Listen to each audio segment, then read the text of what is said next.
Hello everyone, welcome back to my new vlog. ಇನ್ನು ಯಾರೆಲ್ಲ ನನ್ನ ಚಾನಲ್ನ ಸಬ್ಸ್ಕ್ರೈಬ್ ಮಾಡ್ಕೊಂಡಿಲ್ಲ, ದಯವಿಟ್ಟು ಹೋಗಿ ಚಾನಲ್ನ ಸಬ್ಸ್ಕ್ರೈಬ್ ಮಾಡಿಕೊಂಡು ವೀಡಿಯೋನ ಸಪೋರ್ಟ್ ಮಾಡಿ. ವೀಡಿಯೋನ ಸಪೋರ್ಟ್ ಮಾಡ್ತಾ ಇರೋರಿಗೆ, ಸಬ್ಸ್ಕ್ರೈಬ್ ಮಾಡ್ಕೊಂಡಿರೋರಿಗೆ ತುಂಬಾ ಥ್ಯಾಂಕ್ಸ್. ಇದೇ ರೀತಿ ಮುಂದೆನೂ ಕೂಡ ಸಪೋರ್ಟ್ ಮಾಡಿ. ಇವತ್ತಿನ ಒಂದು ವೀಡಿಯೋದಲ್ಲಿ ನನ್ನ ಒಂದು ಆಫ್ಟರ್ನೂನ್ ಟು ಈವ್ನಿಂಗ್ ರೊಟೀನ್ ಯಾವ ಥರ ಇರುತ್ತೆ ಅನ್ನೋದನ್ನು ನಾನು ಶೇರ್ ಮಾಡ್ಕೊತಾ ಇದ್ದೀನಿ. ಪಾಪುಗೆ ಒಂದು ದಿವಸ ತಲೆಗೆ, ಒಂದು ದಿವಸ ಮೈಗೆ ಸ್ನಾನ ಮಾಡಿಸ್ತಾ ಇರ್ತೀವಿ. ಸ್ನಾನ ಮಾಡಿಸುವಾಗ ಯಾರೆಲ್ಲ ಈ ಥರ ಚಾರ್ಕೋಲ್ ಅಥವಾ ಇದ್ಲಿಂದ ಶಾಖನ ಕೊಡ್ತೀರಾ ಕಾಮೆಂಟ್ ಮಾಡಿ. ನಮ್ಮ ಕಡೆ ಎಲ್ಲ ಮೊದಲೆಲ್ಲ ಏನು ಮಾಡ್ತಾಯಿದ್ರು, ಈ ಸಾಂಬ್ರಾಣಿ ಹೊಗೆ ಎಲ್ಲ ಕೊಡ್ತಾಯಿದ್ರು. ಬಟ್ ಇವಾಗಿನ ಮಕ್ಕಳಿಗೆ ಸಾಂಬ್ರಾಣಿ ಹೊಗೆ ಈ ಥರದ್ದೆಲ್ಲ ಕೊಡೋದು ಅಷ್ಟೊಂದು ಒಳ್ಳೆಯದಲ್ಲ. ಯಾಕಂದರೆ ತುಂಬಾ ಕೆಮಿಕಲ್ ಅದು ಇದೆಲ್ಲ ಆ್ಯಡ್ ಮಾಡಿರ್ತಾರೆ ಅಂದ್ಬಿಟ್ಟು ಡಾಕ್ಟರ್ಸ್ ಕೂಡ ಅದೆಲ್ಲ ಏನು ಬೇಡ ಅಂತಲೇ ರೆಫರ್ ಮಾಡ್ತಾರೆ. ಸೊ ನಾನಿಲ್ಲಿ ಸಾಂಬ್ರಾಣಿ ಹೊಗೆಲ್ಲ ಏನು ಕೊಡದೆ, ಜಸ್ಟ್ ಚಾರ್ಕೋಲ್ನ ಚೆನ್ನಾಗಿ ಗ್ಯಾಸಲ್ಲಿ ಬಿಸಿ ಮಾಡಿಕೊಂಡು ಅದರ ಒಂದು ಹಬೆ ಏನಿದೆ ಅದನ್ನು ಮಾತ್ರ ಬಿಸಿನ ಪಾಪುಗೆ ಕೊಡ್ತೀನಿ. ಸೊ ಇದರಿಂದ ನೀರೇನಿರುತ್ತೆ ಅದೆಲ್ಲ ನೀಟಾಗಿ ಅಬ್ಸರ್ವ್ ಆಗುತ್ತೆ ಮತ್ತು ತಲೆಯೆಲ್ಲ ನೀಟಾಗಿ ಡ್ರೈ ಆಗಿ ನಾವು ಒರೆಸ್ಕೊಬೋದು. ಒರೆಸೋದ್ಕಿಂತ ಈ ಥರ ಬಿಸಿಯಲ್ಲಿ ನಾವು ತಲೆಯನ್ನು ಸ್ಟೀಮ್ ಥರ ಮಾಡೋದ್ರಿಂದ ಬೇಗ ತಲೆ ಒಣಗೋಗುತ್ತೆ ಮತ್ತು ಯಾವುದೇ ಥರ ಶೀತ ಆ ಥರ ಏನೂ ಆಗೋದಿಲ್ಲ. ನಮ್ಮ ಕಡೆ ಎಲ್ಲ ನಾವು ಇದೇ ಥರ ಮಾಡೋದು. ಅವನಿಗೆ ಮೈಯೆಲ್ಲ ಒರೆಸಿ ನೀಟಾಗೆಲ್ಲ ಆದ ನಂತರ ನಾನು ಬೆಡ್ಗೆ ಹಾಕಿಬಿಟ್ಟು ಅವನನ್ನು, ಅದಾದ ನಂತರ ಅವನ್ನ ರೆಡಿ ಮಾಡ್ತೀನಿ. ಇಲ್ಲಾಂದರೆ ಅವನು ಅಂದರೆ ಅಷ್ಟೊಂದು ಕಂಫರ್ಟಬಲ್ ಆಗಿರೋದಿಲ್ಲ. ಮಡ್ಲಲ್ಲಿ ಹಾಕ್ಕೊಂಡು ಬಟ್ಟೆ ಎಲ್ಲ ಹಾಕೋದು ಇದೆಲ್ಲ ಆದರೆ ಸ್ವಲ್ಪ ಕಷ್ಟ ಆಗುತ್ತೆ ಅಂದ್ಬಿಟ್ಟು ನನಗೆ ಈ ಥರ ಕಂಫರ್ಟಬಲ್ ಅನಿಸುತ್ತೆ. ಸೊ ಅದರಿಂದ ನಾನು ಈ ಥರ ಮಾಡ್ತೀನಿ. ಅವನಿಗೆ ಸ್ವಲ್ಪ ಮೈಗೆಲ್ಲ ಪೌಡರ್ನ ಹಾಕ್ತೀನಿ. ಸಪೋಸ್ ಏನಾದರೂ ಸ್ವಲ್ಪ ನೀರೇನಾದರೂ ಇತ್ತು ಅಂತಂದರೆ ಅದು ನೀಟಾಗಿ ಹೀರ್ಕೊಂಬಿಡುತ್ತೆ ಅಂದ್ಬಿಟ್ಟು ಸ್ವಲ್ಪ ಪೌಡರ್ನ ಹಾಕ್ತೀನಿ, ಜಾಸ್ತಿ ಎಲ್ಲ ಹಾಕೋದಿಲ್ಲ. ಅದಾದ ನಂತರ ಕಾಜಲ್ ಏನಿದೆ, ಹಿಮಾಲಯ ಕಾಜಲ್ನ ನಾನು ಯೂಸ್ ಮಾಡ್ತೀನಿ. ಅದನ್ನು ಕಾಲಿಗೆ ಮತ್ತು ಹಣೆಗೆ ಒಂದು ಬೊಟ್ಟು ಅಷ್ಟೇ ನಾನು ಹಾಕೋದು, ಬೇರೆ ಇನ್ನೆಲ್ಲೂ ನಾನು ಬೊಟ್ಟು ಹಾಕೋಕ್ಕೆ ಹೋಗೋದಿಲ್ಲ. ಯಾಕಂದರೆ ಕೈಗೆಲ್ಲ ಹಾಕಿದ್ರೆ ಅದು ಅವನು ತಿಂದುಬಿಡ್ತಾನೆ. ಸೊ ಅದರಿಂದ ಇನ್ನು ಕೆನ್ನೆಗೆಲ್ಲ ಹಾಕ್ತೀನಂದರೆ ಕೆನ್ನೆನೂ ಕೂಡ ಅವನು ಹಿಂಗೆ ಅಂದರೆ ಕೆನ್ನೆಯಲ್ಲಿ ಸವರ್ಕೊಂಡು ಕೈಯಲ್ಲಿ ಅದನ್ನು ಕೂಡ ನೇಲ್ಸಿಗೆ ಬಂದುಬಿಡುತ್ತೆ. ಸೊ ಅದನ್ನು ಬಾಯಿಗೆ ಹಾಕ್ಕೊತಾರೆ. ಸೊ ಅದರಿಂದ ಆ ಥರ ಎಲ್ಲ ಮಾಡೋಕ್ಕೆ ಹೋಗಬಾರ್ದು ಅಂದ್ಬಿಟ್ಟು ನಾನು ಆ ಥರ ಏನು ಮಾಡೋದಿಲ್ಲ. ನೀವು ಕೈಗೆಲ್ಲ ಹಾಕ್ತೀರಾ ಏನು ಅಷ್ಟು ಒಳ್ಳೆಯದಲ್ಲ ಆ್ಯಕ್ಚುಲಿ ಅದು ಕೈಗೆಲ್ಲ ಹಾಕೋದು. ಮಕ್ಕಳು ಇವಾಗ ಕೈಯೆಲ್ಲ ಚೆನ್ನಾಗಿ ಆಡಿಸ್ತಾ ಇರ್ತಾರೆ. ಮೊದಲಂದರೆ ಒಂದೇ ಸಮ ಮಲ್ಕೊತಾಯಿದ್ರು, ಹಾಕಿದ್ರೂ ಅವರು ಏನು ಆ ಕಡೆ ಈ ಕಡೆ ಅಲ್ಲಾಡ್ತಾ ಇರಲಿಲ್ಲ, ಸುಮ್ಮನೆ ಮಲ್ಕೋದಂಗೆ ಮಲ್ಕೊಂಡು. ಬಟ್ ಇವಾಗಿನ ಮಕ್ಕಳಂತೂ ಕೇಳೋಂಗಿಲ್ಲ, ಹೇಳೋಂಗಿಲ್ಲ, ಹೆಂಗೋ ಮಾಡ್ತಾನೆ ಅಂತ ನೋಡ್ಬೋದು. ನನ್ನ ಮಗ ಇವಾಗ ಅವನಿಗೆ 2 ಮಂತ್ ಆಗಿದೆ. ಆ ಕಡೆಯಿಂದ ಈ ಕಡೆಗೆ, ಈ ಕಡೆಯಿಂದ ಆ ಕಡೆಗೆ ಇದು ಮಾಡಿ ಹಣೆಲಿರೋ ಕಪ್ಪನೇ ಒಂದೊಂದ್ಸತಿ ಬಿಡೋದಿಲ್ಲ. ಅವನು ಹಿಂಗೆ ಪರ್ಚ್ಕೊತಾ ಇರ್ತಾನೆ. ಸೊ ಅದರಿಂದ ನಾನು ಹಾಕೋಕ್ಕೆ ಹೋಗೋದಿಲ್ಲ. ನೀವು ಹಿಂಗೆ ಮಾಡ್ತೀರಾ, ಇಲ್ಲಾಂದರೆ ಹಚ್ತೀರಾ, ಏನು ಆಯ್ತಾ ಅಂತ ಕಾಮೆಂಟ್ ಮಾಡಿ. ಮತ್ತು ಸಪೋಸ್ ಏನಾದರೂ ಊರುಗಳಲ್ಲಿ ಏನು ಮಾಡಿದ್ರೆ ಅವರೇ ಮಾಡ್ತಾರೆ ಕಪ್ಪೆಲ್ಲ. ಸೊ ಅಂಥದ್ದೆಲ್ಲ ಹಾಕಿದ್ರೆ ಅದರಲ್ಲಿ ಏನೂ ಕೆಮಿಕಲ್ ಇರೋದಿಲ್ಲ. ಬಟ್ ಇವಾಗಿನ ಒಂದು ಪ್ರಾಡಕ್ಟ್ಗಳಲ್ಲಿ ಆದಷ್ಟು ಕೆಮಿಕಲ್ ಇರುತ್ತೆ. ಸೊ ಅದರಿಂದ ನಾನು ಹಾಕೋಕ್ಕೆ ಹೋಗಲ್ಲ, ನನಗೆ ಇಷ್ಟ ಆಗೋದಿಲ್ಲ. ಸೊ ಅದರಿಂದ ನಾನು ಯೂಸ್ ಮಾಡೋದಿಲ್ಲ. ಅದಾದ ನಂತರ ಅವನಿಗೆ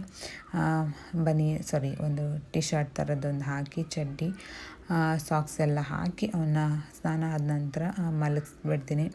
ಇಲ್ಲ ಅಂತಂದರೆ ಮಕ್ಕಳು ಸ್ನಾನ ಆದಮೇಲೆ ಒಂದು ಸ್ವಲ್ಪ ಹೊತ್ತು ಕಂಫರ್ಟಬಲಾಗಿ ನಿದ್ದೆ ಮಾಡಿದ್ರೆ ಅಷ್ಟು ಕ್ರ್ಯಾಂಕಿ ಆಗೋದಿಲ್ಲ. ಇಲ್ಲಾಂತಂದರೆ ಸುಮ್ಮನೆ ಅಳೋದು, ಮತ್ತು ಅರ್ಧಂಬರ್ಧ ನಿದ್ದೆ ಆದರೆ ಅಳೋದು, ಇದು ಮಾಡೋದು, ಈ ಥರ ಎಲ್ಲ ಮಾಡ್ತಾಯಿರ್ತಾರೆ. ಮತ್ತು ಸ್ನಾನ ಆದವಾಗ ನಾನು ದಿನ ಅವನಿಗೆ ಬಜ್ಜೆನ ಹಾಕ್ತೀನಿ. ಬಜ್ಜೆ ಹಾಕೋದ್ರಿಂದ ತುಂಬಾ ಒಳ್ಳೆ ಬೆನಿಫಿಟ್ ಅಂತಲೇ ಹೇಳ್ಬೋದು. ಮಕ್ಕಳು ಮೂಳೆಗಳಿಗೆಲ್ಲ ತುಂಬಾ ಇಮ್ಯುನಿಟಿ ಸಿಗುತ್ತೆ. ಸೊ ಅದರಿಂದ ಬಜ್ಜೆ ಮತ್ತು ಬಾದಾಮ್ ಆಗಿರಲಿ, ಅದ್ರ ಜೊತೆ ನಾನು ಒಂದು ಚಕ್ಕೆ ಮೊಗ್ಗು ಮತ್ತು ಒಂದು ಲವಂಗ ಇದನ್ನೆಲ್ಲ ತೇದಿ ಹಾಕ್ತೀನಿ. ಸೊ ಇದೆಲ್ಲ ಕಫ ಕಡೋ ಚಾನ್ಸಸ್ಸು ಕೂಡ ಇರೋದಿಲ್ಲ, ಶೀತ ಆಗೋ ಚಾನ್ಸಸ್ಸು ಕೂಡ ಇರೋದಿಲ್ಲ. ಸ್ನಾನ ಆದವಾಗ ಇದೆಲ್ಲ, ಸ್ನಾನ ಆದ ತಕ್ಷಣ ಇದನ್ನ ಕುಡಿಸೋದ್ರಿಂದ ಶೀತ ಏನಿದೆ ಅದನ್ನೆಲ್ಲ ಹೀರ್ಕೊಂಡ್ಬಿಡುತ್ತೆ. ಬಾಡಿಗೂ ಕೂಡ ಒಳ್ಳೆ ಇಮ್ಯುನಿಟಿ ಸಿಗುತ್ತೆ, ಒಂದು ಸ್ಟ್ರಾಂಗ್ ಸಿಗುತ್ತೆ ಮೂಳೆಗಳಿಗೆ. ಸೊ ಅದರಿಂದ ಈ ಥರ ನಾನು ಅವನಿಗೆ ಕೊಡ್ತೀನಿ. ಆನ್ಲೈನಲ್ಲಿ ಕ್ಲಾತ್ ಡೈಪರ್ನ ತರಿಸಿದೆ ಪಾಪುಗೆ ಅಂದ್ಬಿಟ್ಟು. ಡೈಲಿ ಎಲ್ಲ ಇವಾಗ ಮಾರ್ನಿಂಗ್ ಟೈಮಲ್ಲಿ ನಾನು ಬಟ್ಟೆನ ಕಟ್ತಾಯಿದ್ದೆ, ನೈಟ್ ಟೈಮ್ ಡೈಪರ್ನ ಹಾಕ್ತಾಯಿದ್ದೆ. ಸರಿ, ಇನ್ನು ಬಟ್ಟೆ ಕಟ್ಟಿದ್ರೆ ಜಾಸ್ತಿ ಯೂರಿನ್ ಪಾಸ್ ಮಾಡ್ತಾನಲ್ವ, ಸ್ವಲ್ಪ ಹಂಗೆ ಏನೋ ಬಟ್ಟೆಗೆಲ್ಲ ಆಗುತ್ತೆ ಮತ್ತು ಬೆಡ್ಗೆಲ್ಲ ಆಗುತ್ತೆ ಅಂತ ಅಂದ್ಬಿಟ್ಟು ಕ್ಲಾತ್ ಡೈಪರ್ನ ತರಿಸಿದೆ. ಇವಾಗಂತೂ ತುಂಬ ಬ್ರ್ಯಾಂಡ್ಗಳಲ್ಲಿ ಕ್ಲಾತ್ ಡೈಪರ್ ಸಿಗುತ್ತೆ. ನೋಡೋಣ ಹೆಂಗಿದೆ ಅಂತ ಅಂದ್ಬಿಟ್ಟು ಇವಾಗ ಅನ್ಬಾಕ್ಸ್ ಮಾಡೋಣ. ಇವಾಗ ತಾನೇ ಬಂತು, ನೋಡ್ತೀನಿ. ಚೆನ್ನಾಗಿ ಏನಾದರೂ ಇಷ್ಟ ಆಯಿತು ಅಂತಂದರೆ ನೆಕ್ಸ್ಟು ಇನ್ನೂ ಒಂದು ಸ್ವಲ್ಪ ತರಿಸ್ಬೇಕು. ಇದು ಪ್ಯಾಕ್ ಆಫ್ 5 ಇದೆ. ಇದಕ್ಕೆ ಸೈಜ್ ವೈಸು ಅಂದರೆ 0 to 3, 3 to 6 ಆ ಥರ ಬರ್ತಿದೆ. ನಾನು ಇನ್ನೇನು ಅವನಿಗೆ ಅದತ್ರ 3 month ಆಗುತ್ತಲ್ವ, ಸೊ ಅದಕ್ಕೋಸ್ಕರ ಸ್ವಲ್ಪ ದೊಡ್ಡದೇನೇ ಇರಲಿ ಅಂದ್ಬಿಟ್ಟು 1 size ದೊಡ್ಡದು ತರಿಸ್ಕೊಂಡಿದ್ದೀನಿ. ನೋಡೋಣ, ಇದು ಅವನಿಗೆ ಆಗುತ್ತೆ ಅಂದ್ಕೊತೀನಿ. ನೋಡೋಣ ಕ್ವಾಲಿಟಿ ಎಲ್ಲ ಹೇಗಿದೆ ಅಂತ ಅಂದ್ಬಿಟ್ಟು. ಇದರಲ್ಲಿ ತುಂಬ ಬೇರೆ ಬೇರೆ ಥರದ್ದೆಲ್ಲ ಇದೆ. ನಾರ್ಮಲ್ ನಾನು ನಾರ್ಮಲ್ ಪ್ಯಾಂಟೀಸ್ ಯಾವ ಥರ ಬರುತ್ತೆ ಆ ಥರ ತರಿಸಿದ್ದೀನಿ. ನೋಡೋಣ, ಚೆನ್ನಾಗಿತ್ತು ಅಂತಂದರೆ ಇನ್ನೂ ಒಂದು ಸ್ವಲ್ಪ ತರಿಸ್ಕೊಳ್ಳೋಣ ಅಂದ್ಕೊಂಡಿದ್ದೀನಿ. ಇವಾಗ ಅವನಿಗೆ 2 month ಕಂಪ್ಲೀಟ್ ಆಗಿ 3 month ರನ್ನಿಂಗಲ್ಲಿದೆ. ಸೊ ಅದರಿಂದ ನಾನು 3 to 6ನ ತರಿಸ್ಕೊಂಡಿದ್ದೀನಿ. ಸಪೋಸ್ ಏನಾದರೂ ಇವಾಗ ಆಗಿಲ್ಲ ಅಂತಂದರೆ ಸುಮ್ಮನೆ ಮೇಲೆ ವೇಸ್ಟ್ ಆಗುತ್ತೆ. ಸ್ವಲ್ಪ ದೊಡ್ಡದಿದ್ರೂ ಏನಾಗಲ್ಲ, ಮುಂದೆ ಯೂಸ್ ಮಾಡ್ಬೋದಲ್ವ ಅಂದ್ಬಿಟ್ಟು.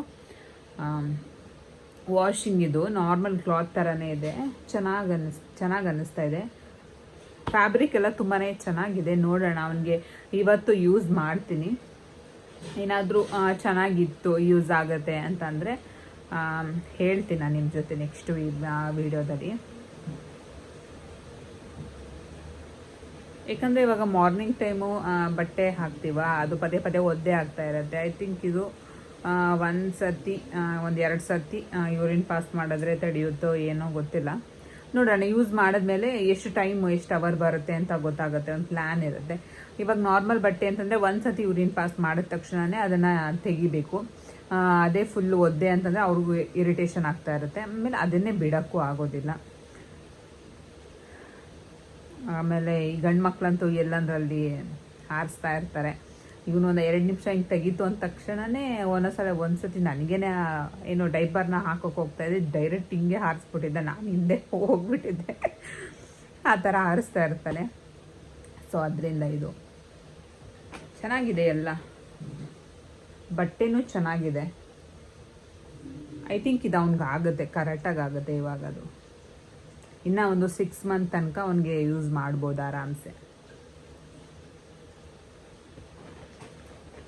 ಸಾರಿ, ಪ್ಯಾಕ್ ಆಫ್ 6 ಇದು. ನಾನು ಹಂಗೆ ಮರ್ಚ್ಕೊಂಡ್ಬಿಟ್ಟಿತ್ತು, ಕಾಣಿಸಿಲ್ಲ. ವಾಶ್ ಮಾಡಿದ್ಮೇಲೆ ಗೊತ್ತಾಗೋದು ಹೇಗಿದೆ ಅಂತ ಅಂದ್ಬಿಟ್ಟು.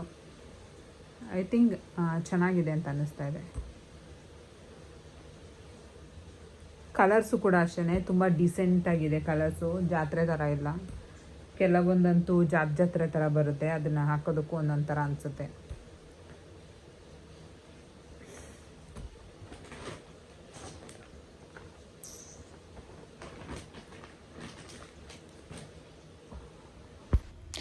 ಮತ್ತು ಅಮ್ಮ ಹುರುಳಿಕಾಳು ಸಾಂಬಾರನ್ನ ಮಾಡಿದರು. ಇದು ಕೂಡ ಅಷ್ಟೇ ತುಂಬಾ ಐರನ್ ಕಂಟೆಂಟ್ ಇರುತ್ತೆ. ಇದು ಕೂಡ ತುಂಬಾ ಒಳ್ಳೆಯದು. ಅದ್ರ ಜೊತೆ ಟೀ, ಹಳ್ಳಿ ಕಡೆ ಎಲ್ಲ ಹುರುಳಿಕಾಳು ಫ್ರೈ ಮಾಡಿಕೊಂಡು ಟೀ ತಿನ್ನೋದು ಕಾಮನ್ ಅಂತಲೇ ಹೇಳ್ಬೋದು. ಯಾರಿಗೆಲ್ಲ ಈ ಕಾಂಬಿನೇಷನ್ ಇಷ್ಟ ಆಗುತ್ತೆ ಕಾಮೆಂಟ್ ಮಾಡಿ. ಮತ್ತು ನಮ್ಮ ಕಡೆ ಎಲ್ಲ ಮಕ್ಕಳಿಗೆ ತುಟಿ ಕೆಂಪಾಗಲಿ ಅಂತ ಅಂದ್ಬಿಟ್ಟು ಈ ಪೊಮೊಗ್ರೆನೇಟ್ದು ಎಲೆ ಬರುತ್ತೆ ನೋಡಿ, ಅದನ್ನು ಹಾಕ್ತಾರೆ. ಸೊ ನಮ್ಮ ಹಸ್ಬೆಂಡ್ಗೆ ಸಿಕ್ತು ಅಂದ್ಬಿಟ್ಟು ಅವರು ತೊಗೊಂಡು ಬಂದಿದ್ದರು. ಅದನ್ನು ನ್ಯಾಚುರಲ್ಲಾಗಿ ಇದೇನು ಕೆಮಿಕಲ್ ಅಲ್ವಾ. ಸೊ ಅದರಿಂದ ನೋಡೋಣ ಅಪ್ಲೈ ಮಾಡೋಣ ಅಂದ್ಬಿಟ್ಟು ಅಪ್ಲೈ ಮಾಡಿದ್ದೆ. ಅದನ್ನು ಸ್ವಲ್ಪ ಹಿಂಗಂದರೆ ಅದು ರಸ ಬರುತ್ತೆ, ರಸನ ತೆಗೆದು ತುಟಿಗೆ ಹಾಕೋದಷ್ಟೇ. ಸುಮ್ಮನೆ ಒಂದು ಹಾಕೋದು ಇನ್ನೇನಿಲ್ಲ. ಮತ್ತು ಈ ಒಂದು ವ್ಲಾಗ್ ನಿಮಗೆ ಇಷ್ಟ ಆಗಿದೆ ಅಂತ ಅಂದ್ಕೊತೀನಿ. ನೀವು ಈ ಥರ ದಾಳಿಂಬೆ ಹೂವನ್ನ ಮಕ್ಕಳ ತುಟಿಗೆ ಹಾಕ್ತೀರಾ? ಎಷ್ಟು ಜನ ಹಾಕ್ತೀರಾ? ಎಷ್ಟು ಜನ ಗೊತ್ತು ಅಂತ ಕಾಮೆಂಟ್ ಮಾಡಿ. ಮತ್ತು ವಿಡಿಯೋ ಇಷ್ಟ ಆಗಿದ್ದರೆ ನೀವೇನು ಮಾಡಬೇಕು, ಪ್ಲೀಸ್ ಲೈಕ್, ಶೇರ್, ಕಮೆಂಟ್ ಮಾಡಿ, ಸಬ್ಸ್ಕ್ರೈಬ್ ಮಾಡಿಕೊಂಡು ಸಪೋರ್ಟ್ ಮಾಡಿ. ಮತ್ತು ಪಾಪುನ ಯಾವಾಗಲೂ ಸಿಂಗಲಾಗಿ ಮಲಗಿಸೋದ್ರಿಂದ ಅವು ಬೆಚ್ತಾ ಇರ್ತವೆ. ಸೊ ಅದರಿಂದ ನಾನೇನು ಮಾಡ್ತೀನಿ ಅಂತಂದರೆ ಅವು ಮಲ್ಕೊಂಡವಾಗ ಈ ಕಡೆ ಪಕ್ಕದಲ್ಲಿ ಒಂದು ಪಿಲ್ಲೋನ ಹಾಕ್ತೀನಿ, ಈ ಕಡೆ ಸೈಡಲ್ಲಿ ನಾನು ಮಲ್ಕೊತೀನಿ.